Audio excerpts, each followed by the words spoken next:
Welcome to another lesson on the CYF course, the course for children, youth and families. And this is the second lesson on the importance of attachment. We already looked at how attachment is formed, why attachment is so important. And in this one, we want to look at what happens to children who did not experience good attachment when they were little children, for whatever reasons they did not. We had looked at the first year cycle and had seen that little kids have needs, take action, there is a reaction from the parents, and the children feel good, and the children are developing trust. They're building that basic trust. But what if the little child is left alone? The little child has a need and cries, and nobody comes. The mother is not available. Maybe there is no father around, or he's also not available. What if the mother comes, but she's angry? She doesn't want to be disturbed again by the child. And instead of meeting the needs of the child, she shouts, she hurts the child, she slaps the child. Many things are possible that sometimes are hard to imagine. Or she just doesn't come. The needs of this little child are not met. There is nobody. And the child basically is thrown back onto himself. There is nobody except the child. Nobody who cares. And the child feels very helpless. The only thing the little baby could do, crying to call for attention, didn't work. The child is helpless and angry. But little babies cannot express their anger. They will store their anger in them. And more anger they will store in them. Nobody is there for them. Or the people who come are hurtful. So if they cry, they will be hurt. So sooner or later, these little kids, they will stop crying because they realize crying actually doesn't help. I'm supposed to receive help. People are supposed to come, but they are not. And so instead of trust being built into these kids, mistrust is built into these children. I can't trust anyone. So this is something we can see in children, for example, who grow up in orphanages from early on, but also in children who grow up with parents who are drug addicts, or young mothers who don't really know how to take care of their little kids. So instead of this really solid bridge in their lives that helps them to build relationship to other people, to cross the bridge and say, hey, this is safe, I want to get to know you, I want to build relationships. The bridge looks rather like a very rickety suspension bridge over a big river. And that's not what the children need. Then in the second year cycle, where children are supposed to learn about wants, and that not all their wants are met. A child who always gets what they want because parents are not willing or not able to say no. And I have seen quite some parents who are not willing because they say, oh, if my child is asking for it, I should give it. Mistakenly thinking that this is love. But it's not. And the children who always get everything they're demanding from their parents, are realizing that they can manipulate and control their parents. But if a little child can manipulate and control their parents, what they also realize is, my parents are not strong. And really, I need strong parents. I need parents who can say no, who protect me if I'm in danger. If I do something dangerous, I need someone who says, don't do that. It's too dangerous. No, get away from there. But they realize my parents wouldn't say that. They always say yes. So children who don't learn to accept a no, to accept frustration, to who get everything all the time, and sadly, I see that happening all over, in many, many places, they also don't learn to really trust their parents. They don't learn to be autonomous, their own little personalities. They depend from their parents, who basically sent a message to them. You know, I have to give it to you because you're too weak to handle a no. So the child again feels weak, feels helpless. My parents don't think I can handle to be frustrated. My parents think I am weak. So there are similarities between children who are not experiencing the first year cycle well and children who are not experiencing the second year cycle well. And the first year cycle not experienced well is neglect. The result of the second cycle is really being spoiled.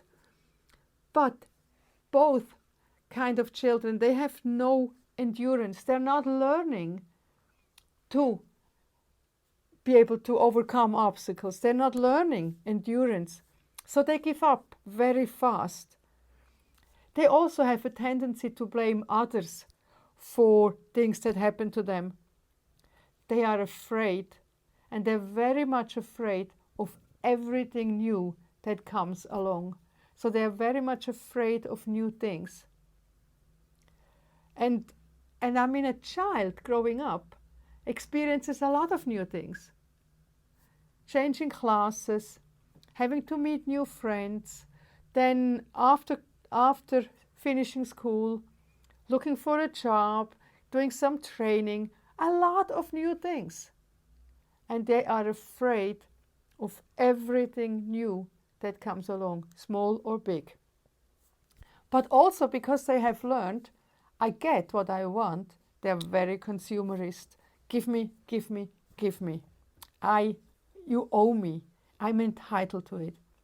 And they don't trust others, but because they have been made feeling helpless, they also don't trust their own abilities. I can't do it. No, I'm too weak to do that. So we saw how children who are well attached are thinking about themselves and others. And here on this list you see that these children who experienced mistrust and insecure attachment are thinking about themselves. I am bad. I'm unwanted. I'm helpless. People, my caregivers, they only hurt me. And of course, if that is my life feeling, I will not think that it is great to live in this world. Life will feel very unsafe, and it's not worth living on this world. And if I think that this is the feeling of a child, it makes me really sad. But I know that many children are feeling like that. So maybe now you think, how about me? Or what about the children I'm meeting in your ministry, in your family? There are different levels of attachment. We have the secure attachment, children who are really healthy. Now we are all imperfect people. So maybe nobody is really 100% securely attached. But we do have children who have grown up in healthy families where their needs were met, where they learned about boundaries, where they learned, I cannot have everything I want. They are securely attached.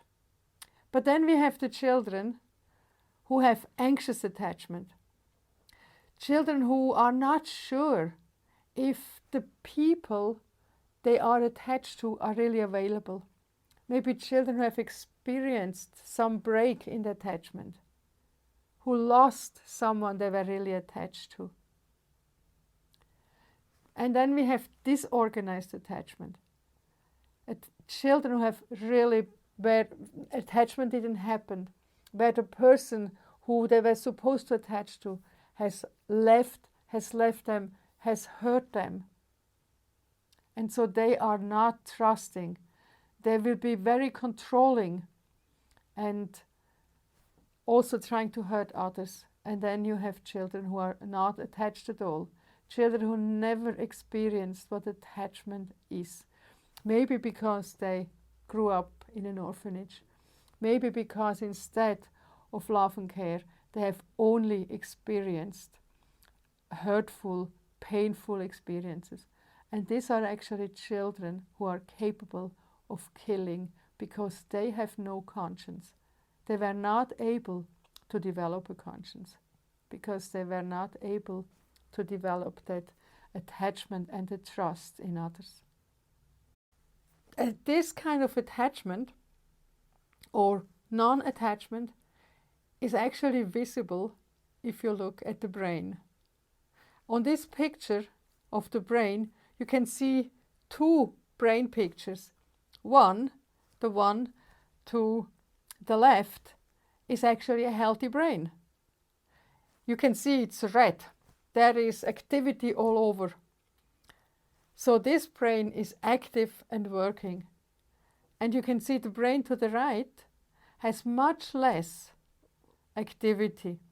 And this is the brain of a child who has not experienced that attachment, who has experienced instead a lot of abuse. And so his brain was not able to develop properly. There will be another teaching on the brain that will help you to understand more about how the brain is functioning and what fear and stress and trauma does to the brain.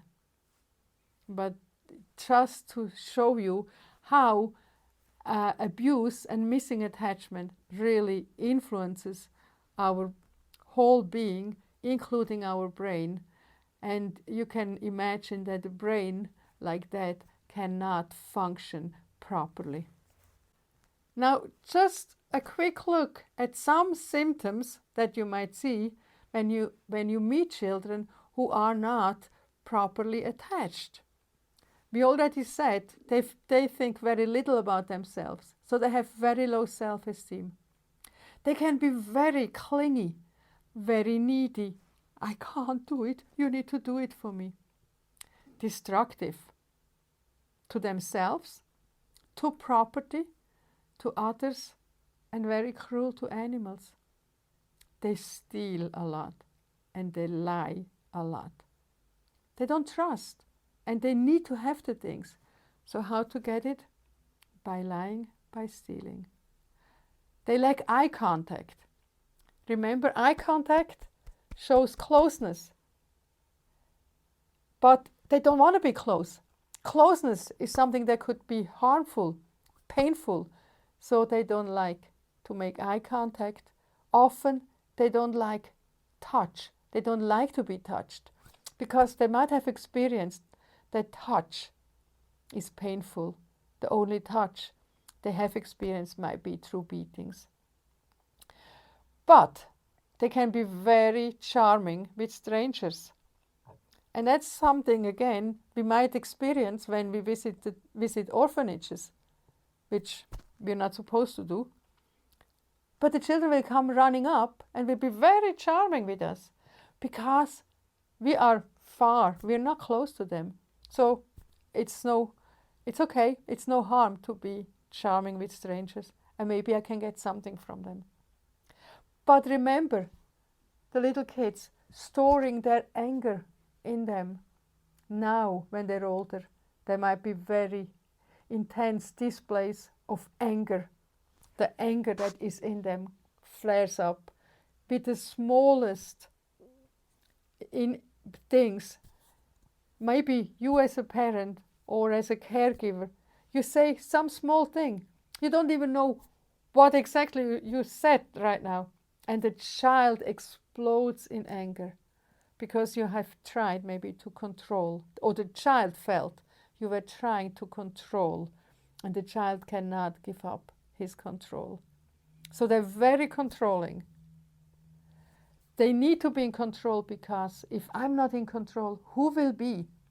And if I'm not in control, I can be hurt and harmed by all the people around me. And many of these children, of course, have big difficulties in school because of their past hurts.